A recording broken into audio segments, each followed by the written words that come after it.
If you've lost access to your YouTube account due to suspicious activity, follow these steps to regain control.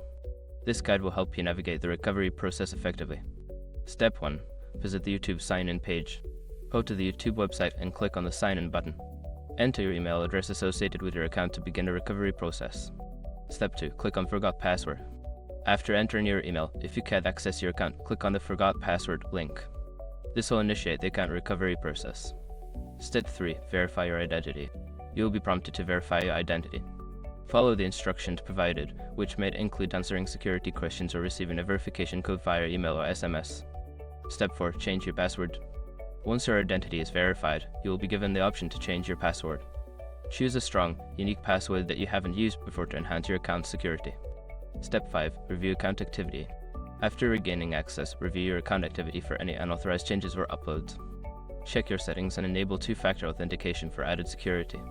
By following these steps, you should be able to regain access to your YouTube account and secure it against future suspicious activities. Always remember to keep your account information safe and updated.